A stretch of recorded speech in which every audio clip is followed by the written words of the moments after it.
बिस्मिल्लाहिर्रहमानिर्रहीम। अस्सलाम वालेकुम नाज़रीन, आप यूट्यूब चैनल देख रहे हैं। मैं इमरान खान हूँ। ये वीडियो उस चीज़ पर जिसका आप सारे इंतज़ार कर रहे हैं कि अली अमीन गंडापुर के साथ गुज़िश्ता रात क्या हुआ। एक तो पाकिस्तान तहरीक इंसाफ के जो लोग गिरफ़्तार किए गए थे उन्हें अदालतों में पेश किया जा रहा है। वो अपडेट्स आएंगी, मैं आपको दे दूँगा नेक्स्ट वीलॉग में। लेकिन ये बहुत ज़रूरी है क्योंकि टॉक ऑफ द टाउन थी। इमरान खान साहब ने स्टेटमेंट भी दिया। इमरान खान साहब ने कहा कि एक सूबे के वज़ीर आला को गायब किया गया और ये पाकिस्तान की तारीख का अछूता वाक़या है जो रिपोर्ट हो रहा था। इमरान खान साहब ने कहा कि जो कुछ किया जा रहा है इसको वो एस्टेब्लिशमेंट का एक धोखा समझते हैं। पहले भी धोखा दिया गया है और अब एस्टेब्लिशमेंट समेत किसी के साथ भी कोई मुज़ाकरात नहीं होंगे, कोई बातचीत नहीं होगी। ये इमरान खान साहब का मौक़िफ़ है। उन्होंने दीगर भी कुछ बातें की। उन्होंने कहा अली अमीन गंडापुर ने जो कुछ भी कहा मैं उसके साथ स्टैंड करता हूँ, मैं उसके साथ खड़ा हूँ। और जो कोई भी अली अमीन गंडापुर के साथ नहीं खड़ा हो रहा वो बुज़दिल है और उसको पाकिस्तान तहरीक इंसाफ छोड़ देनी चाहिए। इस पे जो है वो सोशल मीडिया पे बड़ा ठीक ठाक रिएक्शन आया उन लोगों के बारे में जो अली अमीन गंडापुर के बयानात से अपने आप को पीछे हटा रहे थे। मेरी नाज़रीन अली अमीन गंडापुर साहब से बात हुई है और बड़ी डिटेल बात हुई है। आधे घंटे की बातचीत में मैंने वो तमाम सवालात पूछे हैं जो आपके दिमाग में हो सकते हैं या जो कल रात को उनके साथ वाक़या हुआ एक्चुअली ये क्या था। जो अली अमीन गंडापुर साहब ने मुझे बताया मैं एज़ इट इज़ वो आपको बता देता हूँ। जो सवालात मैंने किए उनके जो जवाब मुझे मिले वो भी एज़ इट इज़ मैं आपको बता देता हूँ ताकि इसके ऊपर आप अपनी ओपिनियन बना सकते हैं। हो सकता है मेरा पॉइंट ऑफ व्यू मुख्तलिफ हो, लेकिन जो उन्होंने कहा वो मेरी जिम्मेदारी है पहले मैं आपको वो बताऊँ। सबसे पहले मैंने उनसे पूछा कि जनाब आपकी मीटिंग हुई कहाँ थी और आप कितने लोग गए थे। तो अली अमीन गंडापुर साहब ने कन्फर्म किया कि उनका स्क्वाड जो उनका सिक्योरिटी का अमला था उसको वो खैबर पख्तूनख्वा हाउस में छोड़ कर गए थे, केपी हाउस में, और उनके साथ एक बहुत छोटी तादाद में लोग मौजूद थे जो बहुत छोटा सा एक स्क्वाड होता है। उनका ये क्लेम है कि ये उनके साथ था। उसके बाद अली अमीन गंडापुर साहब जो हैं वो जहाँ पे मीटिंग हुई उस जगह का उन्होंने नाम बताया कि फाटा हाउस है जहाँ पे मीटिंग हुई है। उन्होंने ये भी कंफर्म किया उनको इस मीटिंग के लिए बाकायदा राब्ता किया गया था कल दिन में और उसके बाद फिर वो फौरी तौर पे रवाना हुए मीटिंग करने के लिए इस्लामाबाद। और ये एक हंगामी मीटिंग थी और इसको फेडरल गवर्नमेंट की जानिब से कॉल किया गया था, उन्हें बुलाया गया था और उसके अंदर फेडरेशन के लोग बैठे हुए थे। मैंने उनसे पूछा कि कोई पोलिटिकल लोग थे उसमें, तो उन्होंने कहा नहीं। मैंने उनसे पूछा हुकूमत का कोई नुमाइंदा था, तो उन्होंने कहा नहीं। तो मैंने पूछा फिर कौन लोग हैं, तो उन्होंने कहा जो लोग होते हैं बस वो लोग थे और उनके साथ जनाब मेरी मुलाकात हो रही थी। मैंने उनसे पूछा कि आपकी एक शख्स से मुलाकात हुई या ज़्यादा लोगों से। उन्होंने कहा ये मेरी पहली मीटिंग नहीं थी, मेरी पहले भी मुलाकातें होती रही हैं। मैं 1-on-1 भी मिला हूँ, सीनियर लोगों से मिला हूँ और मेरी मुलाकात होती रही है, एंगेजमेंट्स चलती रही हैं।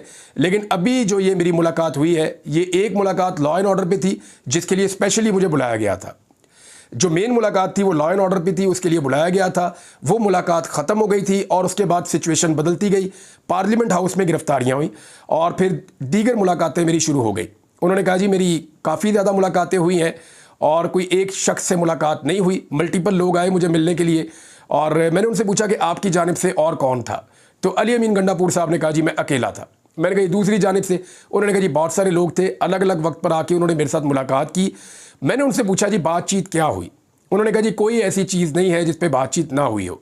उन्होंने कहा जी सबसे पहले जो हमारी मुलाकात थी वो लॉ एंड ऑर्डर के बारे में थी और उसके बाद जो तकरीर की गई, जो जलसा था, जो इमरान खान की सिचुएशन है, जो पाकिस्तान तहरीक इंसाफ की पॉलिटिक्स है, जो हमारे गिले हैं और जो हमारे से गिले किए जा रहे हैं, वो सारे उन मुलाकातों के अंदर डिस्कस हुए। तो मैंने अली अमीन गंडापुर साहब से कहा जनाब आज आप कहाँ खड़े हैं। एक दिन पहले जलसा गाह में आपका मौक़िफ़ बड़ा सख्त था और आपने बड़ी हार्ड एक तकरीर की थी। तो उस तकरीर के बाद आप आज कहाँ खड़े हैं, क्योंकि नेक्स्ट डे आपके बारे में पता चला कि आप गायब हो गए और आप नहीं मिल रहे कई घंटे तक। इवन आपके जो एडवोकेट जनरल हैं उन्होंने फ़ैसला किया कि वो हाई कोर्ट के अंदर बाकायदा एक रिट डालेंगे आपको बाजियाब करवाने की। तो इस पे अली अमीन गंडापुर साहब ने कहा जी मुझे बिल्कुल पता था कि ये सब कुछ बाहर हो रहा है, क्योंकि मैं टीवी चैनल्स को बदल बदल कर देख रहा था। वहाँ पे टीवी चैनल्स मौजूद थे और मैं बदल बदल कर देख रहा था। मैंने उनसे पूछा जी आपने कुछ खाया पिया भी, तो जो चीज़ें उन्होंने मुझे बताई मैं आपको बता देता हूँ, क्योंकि मैं जानना चाहता था कि वो जो मुलाकात थी उसका माहौल कैसा है। मैंने ये भी पूछा कि आपके साथ किसी ने बदतमीज़ी की। उन्होंने कहा सवाल ही पैदा नहीं होता। मैंने कहा जी आप पे कोई दबाव डाला गया। उन्होंने कहा जी मैं पहले गिरफ्तार हुआ और उस दौर में जब बिल्कुल बेयारो मददगार था, जब मेरे साथ बहुत जुल्म भी किया गया, तो उस वक्त मैंने कंप्रोमाइज़ नहीं किया।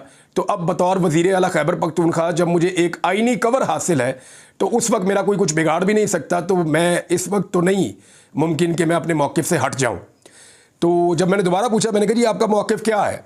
आपका मौक़िफ़ जो है वो पहले तो ये था, जो एक रात पहले था वो सबने सुन लिया। उन्होंने कहा जी मैं अपने एक एक लफ्ज़ पे कायम हूँ। मैं दोबारा बता रहा हूँ अली अमीन गंडापुर साहब के अल्फाज। उन्होंने कहा जी मैं अपनी बात पर स्टैंड करता हूं, अपने अल्फाज को ओन करता हूं। जो कुछ मैंने कहा जलसे में वो सारी चीज़ें मैंने गलत नहीं कही। मैंने जो बात की मैं उस पर स्टैंड करता हूं और मैं ये बात जहां मुलाकात हो रही थी वहां पे भी कहकर आया हूं कि मैंने कोई गलत बात नहीं की, कोई बात खिलाफ आइन और खिलाफ कानून नहीं है। मैंने जो बात की वो वही बात की जो पाकिस्तान की आवाज़ है और जो इस वक्त हमारे साथ हो रहा है। उसके बाद मैंने पूछा जी आपके साथ कोई बदतमीजी की गई, आपको धमकाया गया? उन्होंने कहा ये सवाल ही पैदा नहीं होता, मैं वहाँ मौजूद था। मैंने कहा आपको वहाँ ज़बरदस्ती रखा गया था जहाँ पे आप मौजूद थे, या आप को वहाँ पे आप अपनी मर्ज़ी से मौजूद थे? तो उन्होंने कहा जी मैं अपनी मर्ज़ी से वहाँ मौजूद था, क्योंकि वो बातचीत ख़त्म नहीं हो रही थी तो इसलिए मैं उठकर नहीं आया। और फिर मैं आपको कुछ और इन्फॉर्मेशन भी दूंगा, लेकिन मैंने उन्हें बताया, मैंने कहा जी इमरान खान साहब को जो बताया गया उस पर उन्होंने ये कहा कि हमारे वज़ीर आला को गायब किया गया है। तो उन्होंने कहा जी इमरान खान साहब को जो ब्रीफ किया गया उन्होंने उसके मुताबिक स्टेटमेंट दिया है, या जो उनके पास खबर पहुंची उन्होंने उसके मुताबिक स्टेटमेंट दिया है। मुझे किसी ने अगवा नहीं किया और मुझे कहीं लापता नहीं किया गया, ये अली अमीन गंडापुर साहब ने कहा। लेकिन साथ ही उन्होंने कहा कि जो मेरा मौक़िफ़ था वही मेरा मौक़िफ़ है। मैंने फिर 2 सवालात पूछे। मैंने कहा जी आपने एक डेडलाइन दी थी जिसके ऊपर लोग आपको कह रहे हैं कि जी उल्टी गिनती शुरू कर दो, तो इतने दिनों में इमरान खान बाहर आएंगे या नहीं आएंगे। और ख्वाजा आसिफ का मैंने नाम लेकर कहा, मैंने कहा जी उन्होंने कहा वज़ीर दिफा ने कि 13 दिन बाकी रह गए हैं तो आपका हम इंतज़ार कर रहे हैं। तो अली अमीन गंडापुर साहब ने कहा जी ठीक है इंतज़ार करें, अभी 13 दिन बाकी है और मैं अपनी बात के ऊपर कायम हूँ। क्योंकि इमरान खान के ऊपर उन्होंने कहा जी जिनसे मेरे मुज़ाकरात हुए एस्टेब्लिशमेंट से, मैंने उनको ये बताया कि इमरान खान के ऊपर तमाम कानूनी मुकदमे ख़त्म हो गए हैं, अब कोई ऐसी सूरत बाकी नहीं है जिसमें उनको जेल में रखा जाए, लिहाजा हमारा ये मुतालबा बिल्कुल जायज़ है कि इमरान खान को रिहा किया जाए। तो इस पर मैंने उनसे पूछा कि जी दूसरी साइड का मौक़िफ़ क्या था? तो अली अमीन गंडापुर ने कहा, उन्होंने कहा जी ये कानूनी मामला है और इसको आप कानून के अंदर, अदालत के अंदर जाकर देखें, आप इस पर हमें बात ना करें। तो मैंने अली अमीन गंडापुर साहब से कहा, मैंने कहा फिर आपका मौक़िफ़ क्या था? कहते जी आप जानते हैं कि ये मामला कैसे चलते हैं, हमें भी पता है कि ये केसेस कैसे बनते हैं और हमें भी पता है कि गिरफ्तारियां कैसे प्रोलॉन्ग हो जाती हैं और कैसे बंदे को जेल में रखा जाता है। तो इस पर काफ़ी देर तक उन्होंने कहा जी हमारी डिबेट होती रही इन चीज़ों के ऊपर। मैंने उनसे पूछा जी लाहौर के जलसे में आप जाएंगे? उन्होंने कहा जी मैं बिल्कुल जाऊँगा, अली अमीन गंडापुर ने कहा। और उन्होंने कहा ये लोग जो औरत कार्ड खेल रहे हैं, इन्होंने जो औरतों के साथ किया, क्या वो सारा कुछ सब भूल गए हैं? दूसरा, अली अमीन गंडापुर ने मुझे बताया कि मरियम नवाज़ को मैंने वज़ीर आला पंजाब के तौर पे जो है वो उनको मैंने मुखातिब किया है, वो अपने आप को औरत के लिबादे में ना छुपाएं। मैं उनको वज़ीर आला पंजाब के तौर पे मुखातिब कर रहा हूँ, उनकी रिस्पॉन्सिबिलिटी है। और मैं बतौर वज़ीर आला खैबर पख्तूनख्वा बाकायदा जो है वो जलसे के लिए वहाँ से इजाज़त तलब करूँगा, और अगर इजाज़त मिली तो ठीक है, नहीं तो हमारे लीडर का हुक्म है लाहौर में जलसा होगा, ये उन्होंने कहा। लेकिन अली अमीन ने कहा कि मुझे उम्मीद है कि हमें कानूनी तहफ़्फ़ुज़ हासिल होगा जलसे के हवाले से। तो मैंने फिर अली अमीन गंडापुर साहब से पूछा कि आपको लगता है कि आपको जलसा करने दिया जाएगा? उन्होंने कहा जी देखें, जो रोड़े पहले अटकाए जाते हैं वही अटकाए जाएंगे, हम जहाँ कल खड़े थे वहीं पे आज खड़े हैं, मैं अपने मौक़िफ़ से 1 इंच भी पीछे नहीं हटा हूँ। उन्होंने दोबारा ये बात की। फिर मैंने उनसे पूछा जी पार्लियामेंट में जो कुछ हो रहा था वो आपको पता था? उन्होंने कहा जी बिल्कुल पता था। तो मैंने कहा इसके ऊपर आपने कोई बात की? कहता जी मैंने इस पर बात की। अली अमीन गंडापुर साहब ने कहा कि मैंने पार्लियामेंट के मामले के ऊपर बात की कि पार्लियामेंट पर स्ट्राइक की गई है, ये 25 करोड़ अवाम का घर है, ये एक ऐवान है मुकद्दस जो 25 करोड़ लोगों के वोटों से बनता है, और एक सरकारी अफसर के घर के ऊपर हमला हुआ तो इतना गुस्सा, और ये हमला फिर किसने किया? जो 25 करोड़, एक सरकारी ऑफिसर क्या है, उसके घर पे हमला हुआ। इसी तरह उन्होंने बोला एक सरकारी ऑफिसर क्या है, उसके घर के ऊपर हमला हुआ तो इतना रोला पड़ गया। और अब ये जो हमला हुआ है ये 25 करोड़ लोगों के ईवान पे हमला हुआ है, अली अमीन गंडापुर साहब ने कहा। और उन्होंने कहा कि इसके ऊपर जो है वो कोई रद्द-ए-अमल क्यों नहीं आना चाहिए। फिर उन्होंने कहा जी अब हुकूमत बताए कि क्या वो इसके लिए रिस्पॉन्सिबल है, पार्लियामेंट पर हमला आवर कौन है, फेडरल गवर्नमेंट बताए, या तो वो इसके लिए जिम्मेदार है, अगर वो जिम्मेदार नहीं है तो फिर कौन जिम्मेदार है, जिम्मेदारों का तायुन किया जाए। जबकि उन्होंने ये भी कहा कि इस पे आर्टिकल 6 लगना चाहिए, जिन लोगों ने पार्लियामेंट के ऊपर अटैक किया है उनके ऊपर आर्टिकल 6 लगना चाहिए। अली अमीन गंडापुर ने कहा जी मैं सारी सिचुएशन देख रहा था। देखें मेरा जो गैस है वो मैं आपको बाद में बताऊंगा कि एक्चुअली सारी सूरत हाल को लेकर मेरा गैस क्या है।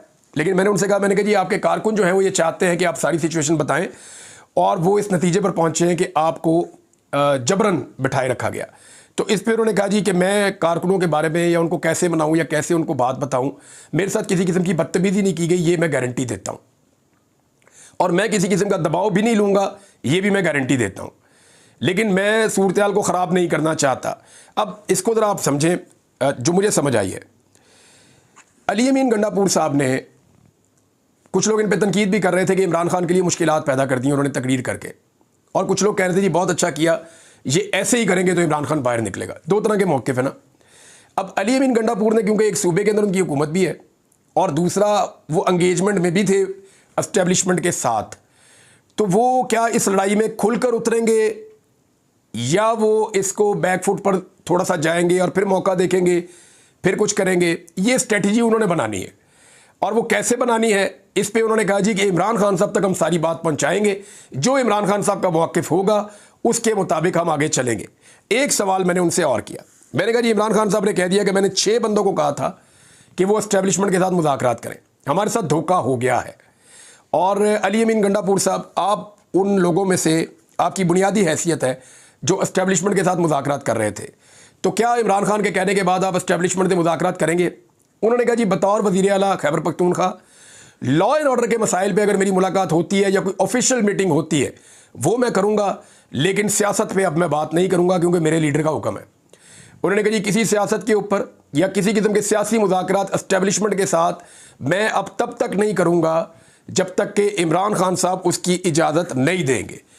आप मीटिंग के लिए 10 दफ़ा होगी, वो आए, मैं जाऊँ मुलाकात के लिए, तो वो हो सकती है, लेकिन मैं किसी किस्म के भी मुज़ाकरात एस्टेब्लिशमेंट के साथ पाकिस्तान तहरीक इंसाफ को लेकर या पॉलिटिक्स को लेकर मैं नहीं करूँगा। उन्होंने कहा जी एक बड़ा सीरियस इशू जो इस वक्त दरपेश है वो लकी मरवत का है, जहाँ पे गुड तालिबान और बैड तालिबान का मसला है। गुड तालिबान जो है वो अपने आप को एसोसिएट करते हैं रियासत के साथ, जबकि रियासती इदारे उनको ऑफिशियली ओन नहीं करते। इस मामले की वजह से पुलिस और वहाँ के अवाम बहुत परेशान है और एक एहतजाज जैसी कैफियत बनी हुई है। इस पे भी एस्टेब्लिशमेंट को बड़ी तशवीश है और मुझे इस पे भी काम करना है उनके साथ मिलकर। ये बहुत सीरियस इशू है। अली अमीन गंडापुर साहब से मैंने ये भी पूछा कि ये जो सहाफ़ियों के बारे में आपका स्टेटमेंट है, इस पर बड़ा रोला पड़ा हुआ है, तो आप इस पर कोई बैकफुट पे जाएंगे? उन्होंने कहा देखें मैंने सहाफ़ियों की बात नहीं की, मैंने चंद टाउटों की बात की है, जो उनके अल्फाज है मैं आपको बता रहा हूँ। उन्होंने कहा जी मैंने चंद टाउटों की बात की है जो इंसानी हकूक़ की खिलाफ वर्जियों पर नहीं बोलते, जो किसी किस्म के जुल्म और ज़्यादती के खिलाफ आवाज़ नहीं उठाते, जो सवाल नहीं पूछते कि लोगों के साथ इतनी बदतरीन खिलाफ वर्जियाँ इंसानी हकूक़ की हो रही हैं। साथ उन्होंने नाम लिया कि जी वो आलमी सतह पे भी बहुत सारे उन्होंने इशूज़ का नाम लिया कि उनके ऊपर भी वो 2 नंबरी करते हैं। तो इस पर उन्होंने कहा जी मैंने तो टाउटों की बात की थी, मैं सारे सहाफ़ियों को तो नहीं कह रहा, तो जो टाउट्स हैं उनको तो आग लगेगी, ये तो नेचुरल है, लेकिन बाकी तमाम सहाफ़ी मेरे लिए काबिल एहतराम है। बल्कि साथ ही उन्होंने ये भी कहा कि खैबर पख्तूनख्वा के बहुत सारे सहाफ़ी, उन्होंने कहा जी वो आ रहे हैं मुझे मिलने के लिए, और मैंने जितने भी प्रेस क्लब हैं खैबर पख्तूनख्वा के उनके लिए हम बड़े अच्छे फ़ंड और बहुत सारी चीज़ें उन्होंने बताई, वो मैं करने जा रहा हूँ। तो मैं तो सहाफ़ियों का एहतराम करता हूँ, लेकिन उनका जो सहाफ़त करे और इंसानी हकूक़ के लिए कम से कम आवाज़ उठाए। वो जो लोग सिर्फ इसको इस्तेमाल कर रहे हैं टाउट्स के तौर पे, अब वो आप समझते हैं वो क्या कहना चाह रहे हैं। तो उन्होंने कहा जी मेरी तनकीद उनके ऊपर थी जो ज़्यादती कर रहे हैं और जुल्म का हिस्सा बन रहे हैं, सबको मैं नहीं कह रहा था। तो नाज़रीन ये वो सारी बातें हैं जो अली अमीन गंडापुर साहब ने मुझे बताई।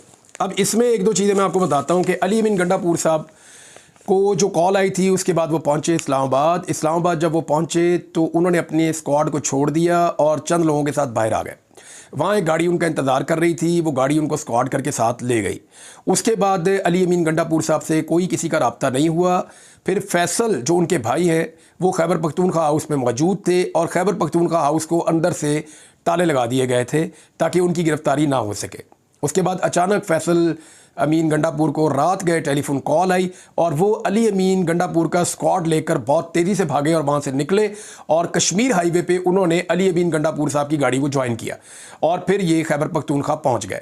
अली अमीन गंडापुर साहब ने मुझे एक और दावा किया है कि एक सरप्राइज़ आने वाला है, हमारी एक बड़ी ग्रैंड मीटिंग होने जा रही है, उस मीटिंग के बाद बताएंगे कि हमारा लायामल क्या होगा, हम बहुत सारी चीज़ें मज़ीद क्लियर कर देंगे। लेकिन अभी तक के लिए जो इन्फॉर्मेशन उन्होंने मुझे दी मैंने आपके साथ एज इट इज़ शेयर कर दी है। ये सिचुएशन उन्होंने बताई है, इस पर मेरा कोई मौक़िफ़ नहीं है अब तक के लिए। इतनी अपना ख्याल रखिएगा, अपने चैनल का भी। अल्लाह हाफ़िज़।